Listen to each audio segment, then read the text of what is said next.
اعوذ باللہ من الشیطان الرجیم بسم اللہ الرحمن الرحیم الحمد للہ الذی هدانا لهذا وما كنا لنهتدي لولا ان هدانا الله لقد جاءت رسل ربنا بالحق ثم الصلاة والسلام وتحية والإكرام على النبي الأمي المكي القرشي البديهي الابتهام مولانا ومولى الثقلين جد الحسن والحسين أبي القاسم محمد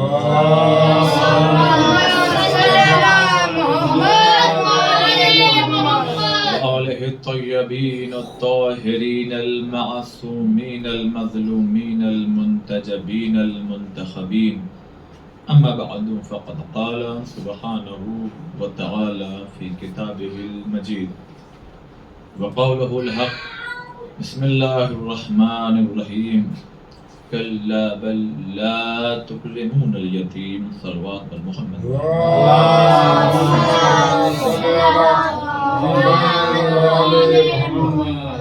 عزیزان مظلوم، ہم اور آپ آج پھر سے اکٹھا ہوئے ہیں، دو مناسبتیں ہیں۔ ایک تو آج شب قدر کے سلسلے سے اکٹھا ہوئے ہیں ہم، ایک شب قدر گزر چکی ہے اور ایک ابھی باقی ہے۔ ایک شب قدر گزر چکی ہے، ایک باقی ہے، اور ایک شب قدر میں ہم بہرحال داخل ہو چکے ہیں۔ اور دوسری مناسبت یہ ہے کہ یہ شب شہادت امام مولائے کائنات،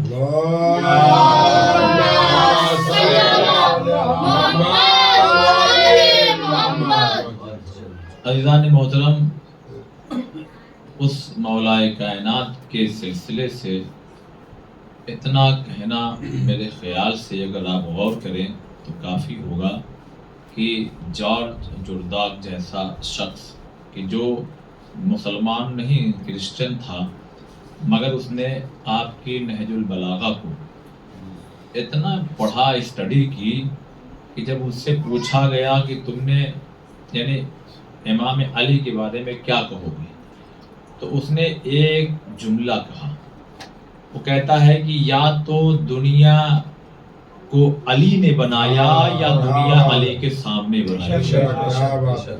یہ مولائے کائنات کی یعنی دیکھا نہیں ہے اس نے، خطبوں کو پڑھتے ہوئے بیان کرتے ہوئے نہیں دیکھا، فیصلہ کرتے ہوئے نہیں دیکھا اس نے، امام کے ان خطبات کو، ان مکتوبات کو، ان کلمات قصار کو جسے سید رضی رحمۃ اللہ علیہ نے اپنے سے پہلے دیگر علماء کے ذریعے جو حدیثیں آئی ہیں امام کی، اس کو مرتب کیا، جمع کیا اور نہج البلاغہ کی شکل میں ہمیں ملی۔ ان کلمات کو پڑھ کے وہ اس نتیجے پر پہنچا یا تو دنیا کو علی نے بنایا یا دنیا علی کے سامنے بنائی گئی۔ اب یہاں پہ میں اپنے لیے کہہ رہا ہوں کہ میرے لیے ایک شرم کا مقام ہے میرے لیے۔ وہ کیا ہے؟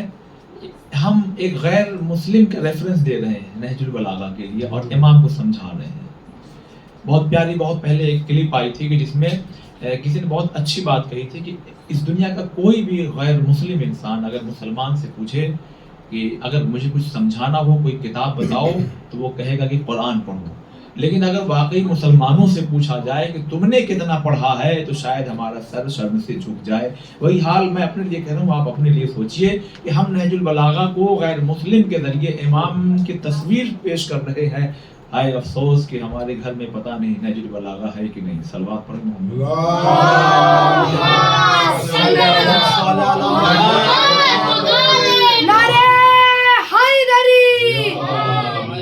عزیزان محترم، آج کا دور نا بہت فاسٹ ہے، بہت تیزی کا۔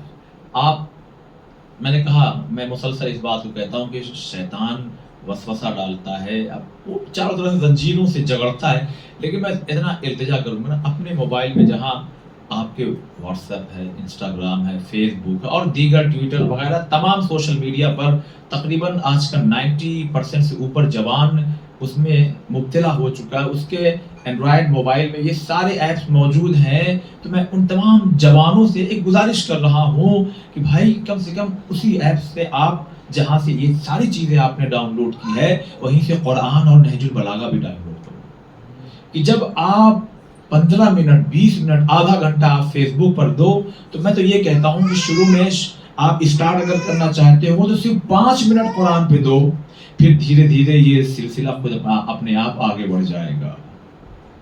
کیا کریں گے آپ اس طرح سے؟ کوشش کیجیے، نہج البلاغہ ڈاؤن لوڈ کیجیے، جب بھی موقع ملے کم سے کم امام کے چھوٹے چھوٹے وہ کلمات پڑھیے جس میں علم کا سمندر ہے۔ اور یہی جار جرداد کیا کہتا جانتے ہیں؟ اس کا ایک اور جملہ بہت مشہور ہوا، کہا کہ علی کے فضائل ان کے دوستوں نے خوف کی وجہ سے چھپائے ہیں اور دشمنوں نے بغض کی وجہ سے چھپائے ہیں۔ دشمنوں نے اس لیے نہیں بتائے کہ ان کی فضیلت کیسے زیادہ ہو جائے، اور دوستوں نے اس لیے نہیں بتایا کہ خوف کا ماں کون ہے، یہ کون بیان کر رہا، علی کا ان کو قتل کر دو، مار دو، ختم کر دو۔ سب می سمیت مار تھوڑی ہے، صلوات پڑھے محمد۔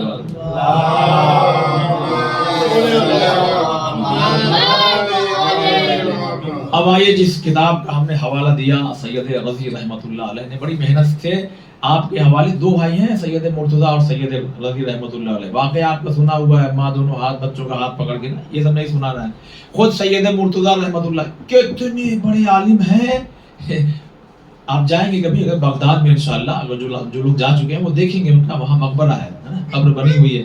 یہی سید مرتضیٰ رحمۃ اللہ علیہ، یہ اتنا پرانا بغداد، تو کیا ہوتا تھا کہ دریا ہے بیچ میں، اس طرف سے طالب علم آتے ہیں پڑھنے کے لیے، تو اس میں سے ایک طالب علم آیا اور آگے کہنے لگا، آغا حضور آپ سے ایک گزارش ہے۔ کہنے لگے کیا؟ کہ آپ درس تھوڑا سا تاخیر سے شروع کریے۔ کہا کیوں؟ کہا مجھے دریا کے اس پار سے آنا پڑتا ہے۔ تو کہا یعنی مسئلہ کیا ہے؟ کہا کہ چونکہ پل جو ہے نا، جو برج ہے اس میں دروازہ لگا ہوا ہے، وہ مثلاً 6 بجے کھلتا ہے اور آپ کا درس شروع ہی ہوتا ہے 6 بجے۔ یہ مثال ہے، یعنی یہ کتاب میں نہیں لکھا ہے، یہ میں سمجھانے کے لیے، یعنی جب وہ دروازہ کھلتا ہے نا تو مجھے آتے آتے آپ کا آدھا درس ہو چکا ہوتا ہے۔ انہوں نے کہا بس اتنا ہی مسئلہ؟ کہا ہاں۔ بس انہوں نے کچھ لکھا اور لکھ کر کے اس طالب علم کو دے دیا۔ کہا اب یہ اپنے پاس رکھو تحریر، اور تم دروازہ کھلنے کا انتظار مت کرنا، بس اسے ہاتھ میں لینا اور پانی پہ چلتے ہوئے آ جانا۔ اللہ اکبر۔ عزیزان محترم، وہ اگلے دن سے کیا کرنے لگا؟ اسی تحریر کو ہاتھ میں لیتا تھا اور بسم اللہ کہہ کے پانی پہ چلتا ہوا اس پار اس طرف سے دوسری طرف آ جاتا تھا۔ ایک دن کہنے لگا ذرا دیکھیں تو صحیح آقا نے لکھا کیا، یہ کون ہے؟ بھائی ہے سید رضی رحمۃ اللہ علیہ کے۔ عزیزان محترم میرے متوجہ رہیے، اب جو اس نے کھول کے دیکھا تو کچھ اور نہیں، کوئی سورہ نہیں، کوئی دعا نہیں، کچھ نہیں، صرف ایک لائن میں ایک تحریر کیا ہے، بسم اللہ الرحمن الرحیم۔ صلوات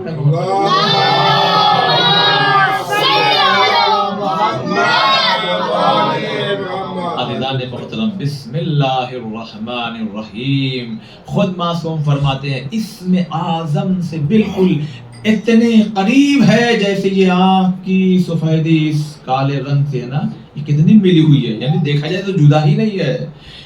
اور اس میں اللہ کے ان 3 ناموں سے اس خدا کو پکارا گیا ہے۔ بسم اللہ، اللہ آ رہا ہے، الرحمن الرحیم، رحمان اور رحیم آ رہا ہے۔ عزیزان محترم، میں نے اپنی آنکھوں سے پڑھا ہے، میں آپ کے سامنے یہ گزارش کر رہا ہوں کہ جب آپ دعا کریں نا، جیسے ہم لوگ نماز کے بعد دعا کرتے ہیں تو خدا سے اس طرح سے یا اللہ یا رحمان یا رحیم یا اللہ، جب کوئی بندہ اللہ کو ان 3 ناموں سے پکارتا ہے تو خدا اس کی دعا کو پورا کرتا ہے۔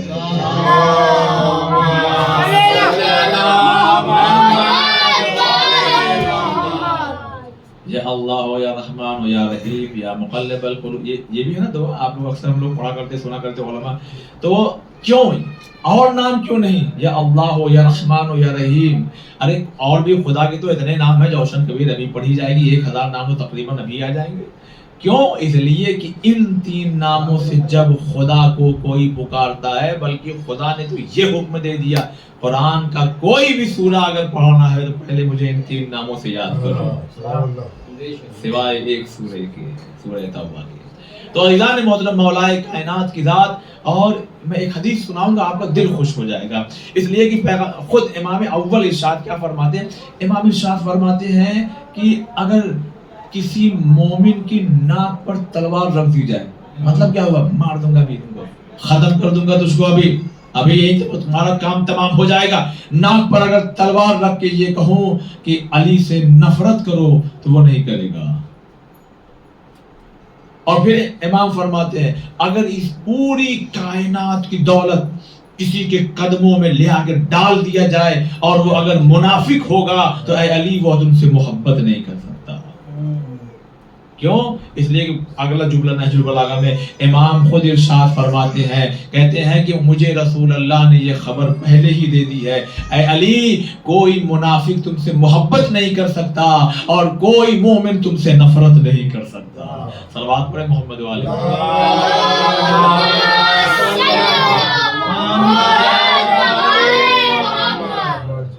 لہذا عزیزان محترم یہ مولائے کائنات کی ذات ہے کہ امام ہمیں دیکھیں، میں پھر سے گزارش کر رہا ہوں، آپ کم سے کم نہج البلاغہ کا جو تیسرا حصہ ہے کلمات قصار اگر آپ کہیں تو میں خود ہفتے میں 2 دن 1 دن آ کر کے آپ کو اس کا درس دوں، مگر مسئلہ یہی ہے کہ جب مجلسوں میں کتاب فری میں پڑھتی ہے تو طاق کی زینت ہو جاتی ہے، دلچسپی دکھائیے تو حقیر حاضر ہے۔ صلوات پر محمد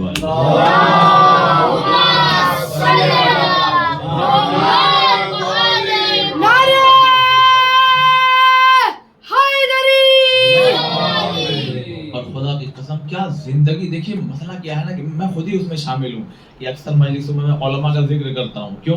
تاکہ اس کے ذریعے کچھ ہمارے اندر بدلاؤ آئے، لیکن ہمیں اسی کے ساتھ مولا کی زندگی کے مطلب کیا خالی محراب میں رہتے تھے، نماز پڑھتے تھے، بس یہی ہے، رات بھر عبادت کرتے تھے، قرآن پڑھتے تھے، نہیں، امام نے اپنی زندگی کے ہر لمحے سے ہمیں کیا کیا خوبصورت انداز سکھائے ہیں۔ آپ جانتے ہیں کہاں؟ بصرہ سے، ایک بصرہ کا رہنے والا ہے اور آپ ہیں کوفہ جا رہے ہیں، ٹھیک، 2 ساتھی ہوں گے، یعنی ایک امام ہے اور ایک غیر مسلم ہے، کرسچن ہے، وہ آپ کے ساتھ میں راستہ چل رہا ہے، اور ایک مرتبہ گفتگو ہوتے جب ایک ایسا موڑ آیا کہ جہاں سے 2 راستے آ گئے۔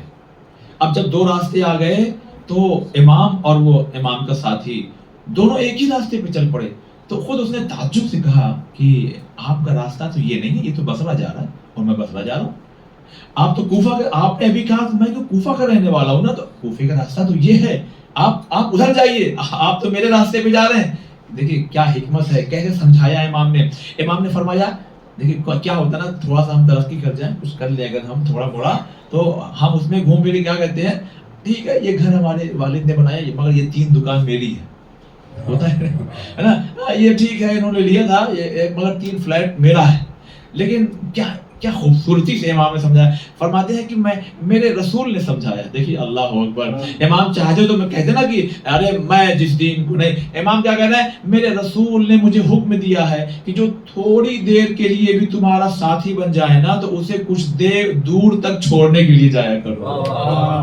یہ دیکھیے یہ بات نہیں ہے، ایک تیر تھا جو چلا کے امام نے چھوڑ دیا اور صحیح نشانے پہ لگا، اس نے کہا جب آپ کا دین ایسا ہے، آپ کا رسول ایسا ہے، تو پھر قدموں میں گر کے کہتا ہے کہ مجھے بھی کلمہ پڑھا کے اپنے دین میں شامل کر لیجئے۔ یہ ہے حکمت امام کی۔ اور میں آپ کو بتاؤں، اللہ اکبر، کیا کیا باتیں آ رہی ہیں، مولا کائنات کی ذات ہے۔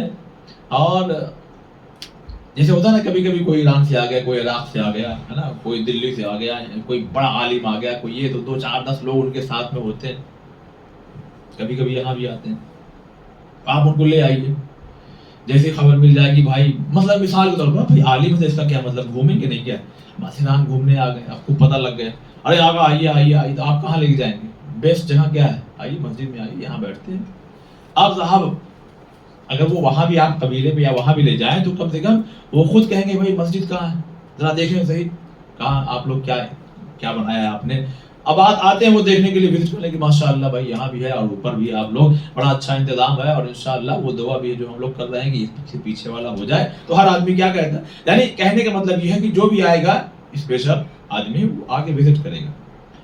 تو جب بظاہر خلافت امام کے ہاتھ میں آئی تو تقریباً سن 36 ہجری میں امام کیا ہے، کوفے میں آ رہے ہیں۔ اب جب کوفے میں آ رہے ہیں تو وہاں کے بھی لوگوں نے کہا یہ مولا آئیے یہ مسجد چلتا ہے، کہا ہاں چلو چلو چلتے۔ اب جب وہاں پہنچے تو دیکھا صاحب کچھ لوگ بیٹھے ہوئے ایک دم جھومے جا رہے ہیں، عبادت کی جا رہی۔ امام کا اگلا جملہ بتا رہا ہے کہ عبادت کا وہ وقت ابھی تھا نہیں۔ بہت اس میں باریکی ہے، بہت توجہ سے سنیے گا ورنہ مجھے پکڑ لیجیے گا کیا کیا پڑھ رہے ہیں یہ ممبر سے بتائیے۔ اب جب وہاں پہنچے تو دیکھا کچھ لوگ بیٹھے ہو، کہا کون ہے یہ لوگ؟ ارے عبادت گزار لوگ ہیں، تو مطلب یہ لوگ یہی رہتے ہیں؟ کہا مولا یہ لوگ یہی رہتے ہیں، او ہو یہی ان کی عبادت کا کیا کہنا، دن رات یہی رہتے ہیں۔ امام نے کہا کہ پھر ان کے کھانے پینے کا اگر کسی کو ترس آ گیا تو وہ دے دیتا ہے، وہ یہ کھا لیتے ہیں اور کہتے ہیں اللہ کا شکر ہے۔ امام نے کہا نکالو ان کو۔ اب اس کے بعد کا جو جملہ ہے نا وہ بڑا یعنی اپنی زبان میں کہا جائے بڑا سخت جملہ تھا امام کا، اور یہ امام ہی کہہ سکتے ہیں، اور ہم لوگ تو ہمت نہیں پڑے کبھی ایسا کہنے کی، ورنہ نہ جانے کتنے فتوے تو ہم لوگ پہ لگ جائیں آج کے دور میں بھی۔ امام نے کیا جملہ کہا؟ نکالو ان کو مسجد سے باہر۔ یعنی وقت بتا رہا تھا کہ عبادت کا نہیں، مثلا عبادت سے مراد مطلب کہ ابھی اذان کا وقت نہیں ہے، 9-10 بجے صبح میں یہاں آگے پڑے ہوئے جوان ہے، ادھیڑ ہیں، آگے بیٹھے ہوئے عبادت کر رہے ہیں۔ امام نے کہا نکالو ان کو باہر۔ اب لوگ چوک گئے، باپ رے باپ، ہم تو سمجھیں گے کہ امام آگے ان کی تعریف کریں گے، کیا کہنا سبحان اللہ، ارے واہ واہ واہ واہ، ارے میں تو سمجھا میرے آنے سے پہلے لوگ یہاں جمع ہو جاتے، کچھ نہیں۔ امام نے کہا نکالو ان کو باہر، اس لیے کہ ان سے بہتر تو کوفے کے کتے ہیں، کم سے کم اپنی روٹی تو ڈھونڈ کے کھا لیتے ہیں۔ اللہ اکبر، کیا سخت جملہ ہے۔ یعنی اس کا مطلب کیا ہوا؟ تسبیح لے کے پڑھنا بڑی عبادت ہے، مگر گھر میں روٹی پہنچا کے مسجد میں آنا اور بڑی عبادت ہے۔ صلوات پڑھیں محمد والے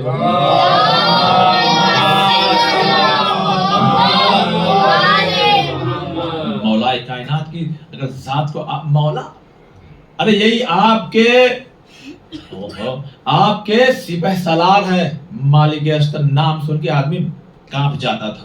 جنگ کے میدان میں کوئی کسی کے سامنے آ جائے مالک اشتر ہے تو ویسے ہی اس کی آدھی جان نکل جاتی تھی۔ اب کوفے سے ایسے گلیوں میں گزر، اور دیکھیں مسئلہ کیا نا، یہ لوگ کیا مدینے میں رہے ہیں 11 سمجھ اس بات کو سمجھیے گا سیریس میں، 11 ہجری میں حضور اس دنیا سے رخصت ہوئے۔ اب یہ 35 ہجری تک تقریباً یہ لوگ کہاں پر ہیں؟ مدینے میں ہیں۔ 35 ہجری کے آخر میں جو ہے امام خلافت پہ آئے ہیں اور 36 میں انٹری لیے کہاں؟ کوفے میں۔ اب بتائیے یہ جو پورا کئی سال تک امام کہاں رہے ہیں؟ پہلے تو مکہ رہے، پھر ہجرت کر کے مدینہ میں آئے، تو اب کوفے والے اتنا تو نہیں جانیں گے نا کہ یہ کون ہے اور یہ کون ہے، مالک اشتر کون ہے، امام کون ہے، تو اس میں اکثر لوگ نہیں جانتے تھے بھائی، جس نے نہیں کبھی دیکھا ہو۔ اب امام بھی پہنچ رہے ہیں، اب مالک اشتر جا رہے ہیں، کسی نے اٹھائی ہڈی اور کھینچ کے انہیں مار دیا۔ ہوتے ہیں ہر دور میں، ہر جگہ، ہر تقریباً ہر گلی چوراہے پہ ایسے شرارتی لوگ آپ کو مل جائیں گے، ہڈی کھینچ کے مار دیا۔ اس میں سے ایک آدمی دوڑا ہوا آیا جو پہچانتا تھا کہ کون تھے، انہوں نے پلٹ کے دیکھا ہے، چلے گئے صاحب۔ اب وہ دوڑ کے آیا، آنے کے بعد کہنے لگا کس کو ہڈی مارے ہو، کس کے؟ کہا ہوگا کوئی، میں تو یہ حرکت روز کیا کرتا ہوں، میں مثال کروں تو ارے ہوگا کوئی، ہوگا کوئی نہیں۔ دیکھیے پہلے مثال سمجھیے، مطلب ہم اور آپ بیٹھے ہو یہیں پر، اور اتنے میں سادے ڈریس میں کوئی دروگا گزر جائے اور ایک پتھر اٹھا کے مار دیں، اور بعد میں ہم سے کوئی بتائے کہ عرفان بھائی آپ نے جس کو مارا ہے نا وہ ایس پی ہے، وہ صاحب دروگا ہے، اب وہی جو ہے مار ٹھنڈی بھی ہو تو لگے گا پسینہ آنے کہ اب تو ہم گئے، اس لیے کہ پلٹ کے دیکھا ہے، ابھی آئیں گے پوری فوج لے کے اپنی آئے، ابھی ڈریس میں آئیں گے۔ تو وہی آدمی جب آگے جا کے بتاتا ہے نا آپ نے کس کو مارا ہے، مالک اشتر کو، اب صاحب یہ دوڑا ہوا ان کے پیچھے پیچھے گیا۔ اب دیکھیے بے وقت بھی مسجد میں کیسے آیا جاتا ہے، صلوات پڑھے محمد والے۔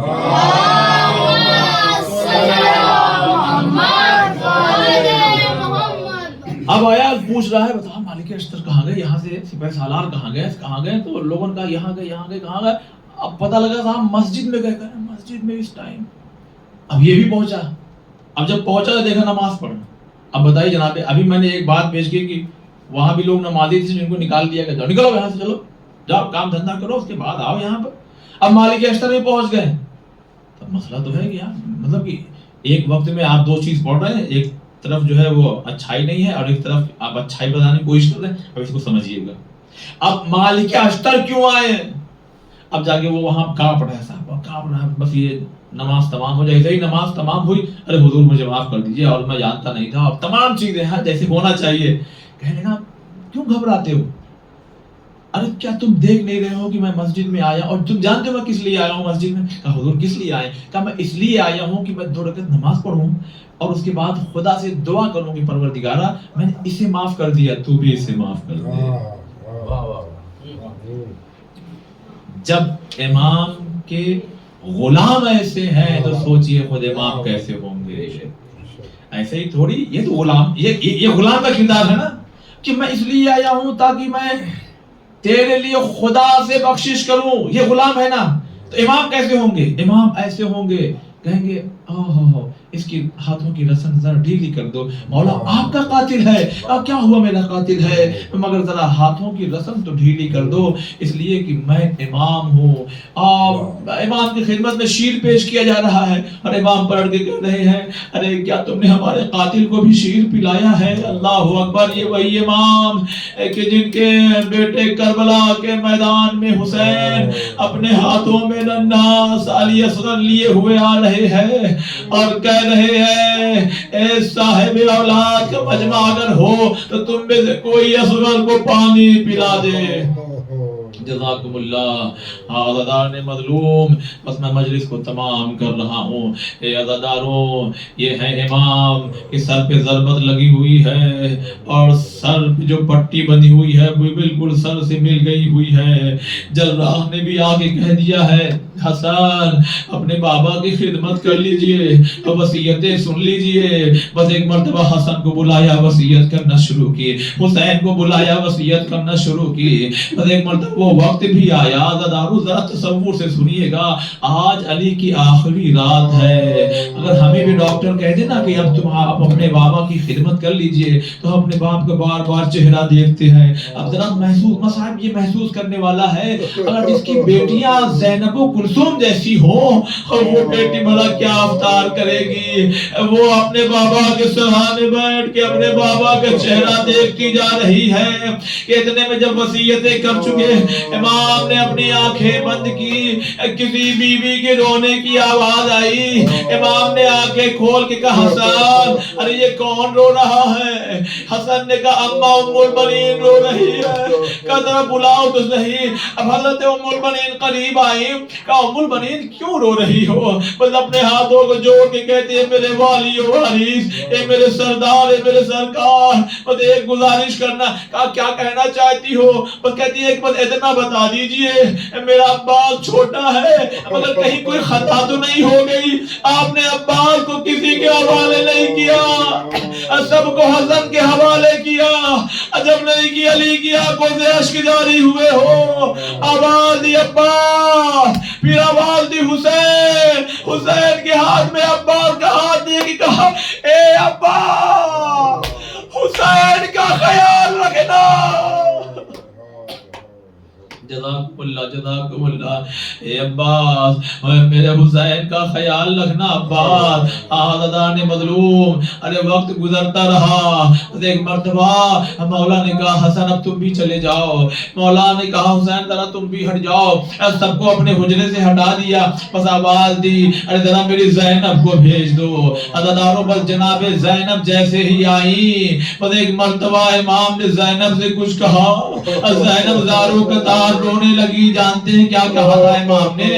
امام نے ایک جملہ کہا تھا، ارے وہ جملہ کب پورا ہوا؟ ارے جب 161 ہجری کو دربار یزید کا پہلا دروازہ آیا، ساری بیویاں گھبرانے لگی۔ زینب نے کہا نہیں گھبراؤ نہیں، میں تمہارے ساتھ میں ہوں۔ دوسرا دروازہ آیا، کلثوم لرزنے لگی، کہا نہیں گھبراؤ نہیں، میں تمہارے ساتھ میں ہوں۔ ارے تیسرا دروازہ آیا، ام لیلہ گھبرانے کا، گھبراؤ نہیں میں ساتھ میں ہوں۔ اے عزادارو اس طرح سے 6 دروازے پار کرائے ہیں۔ نہیں آپ بہت یعنی اس کو ذرا سمجھنے کی کوشش کیجئے، اس لیے کہ ہم اپنے گھر کی عورتوں کو اس طرف سے لے کر کے نہیں جاتے ہیں۔ ارے جہاں پہ کچھ لڑکے اگر کھڑے ہو کے شرارت کر رہے ہو، ارے علی کی بیٹیاں وہاں سے جا رہی ہے۔ ارے جہاں شرابیوں کا حضور، ارے جہاں پہ علی کو برا بھلا کہنے والے موجود، بس جب 7واں دروازہ آیا نا، ہر بیوی آگے بڑھنا چاہتی ہے مگر کیا دیکھتی ہے، ارے اب تو خود زینب بیٹھ گئی، بس ایک مرتبہ بیوی آگے بڑھی، اے بیوی اگر آپ گھبرا گئی تو پھر ہمیں کون لے چلے گا؟ کہنے گھبرائی نہیں ہوں، ارے مجھے وہ ایک ارے مجھے وہ 21 رمضان 40 ہجری کا وقت یاد آ رہا ہے جب میرے بابا علی نے کہا تھا زینب ارے تو دربار جائے گی، اب تیرا بابا علی تیرے ساتھ ساتھ ہوگا۔ آزادان مظلوم کربلا، بس آخری جملہ سنیے عزاداروں، ادھر زینب آگے بڑھی، ہاں یہی وصیت تھی جو زینب سے امام علی کہہ رہے تھے، بس آخری جملہ پیش کروں تڑپ جائیے گا۔ اے عزاداروں، جس کی زینب و کلثوم جیسی بیٹیاں ہو، جس کے بیٹے حسن و حسین ہو، اب وہ آپ بابا کے قریب میں ہے، اتنے میں کیا دیکھا، اے بابا نے آخری سانس لی۔ عزاداروں، دنیا کا یہی دستور ہے کہ اس کے گھر کے رونے کی آواز سے انسان سمجھ جاتا ہے ارے کوفے میں کوہرام برپا ہو گیا، اور لوگ سمجھ گئے علی اس دنیا سے رخصت ہو گئے، لو جنازہ آ رہا ہے، ہم چاروں کاندھے دیں گے، مگر مظلوم علی کا تو اماموں نے صرف کاندھا دیا، آگے سے ملائکہ نے اٹھایا ہوا تھا، یا علی آپ تو کم سے کم جنازہ اٹھا، مگر کربلا میں آئیے آپ کے حسین کا لاشا بے غسل و کفن پڑا۔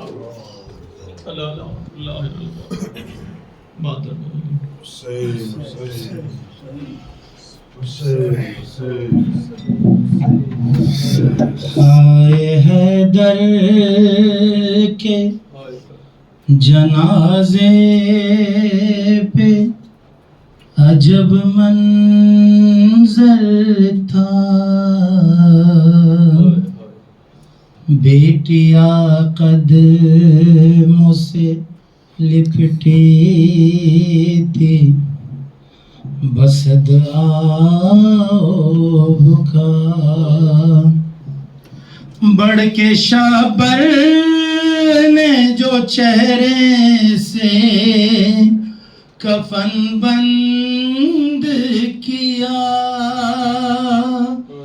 دیکھ کر بائی کے چہرے سے یہ زینب نے کہا، رخ سے ایک بار کفن اور ہٹا دو بھیا، میرے بابا کا مجھے چہرہ دکھا دو بھیا، آج بابا جو میرے گھر سے چلے جائیں گے، پھر مجھے شام غریبہ میں نظر آئیں گے، کتنے دن کیسے گزاروں گی بتا دو بھیا، میرے بابا کا مجھے چہرہ دکھا دو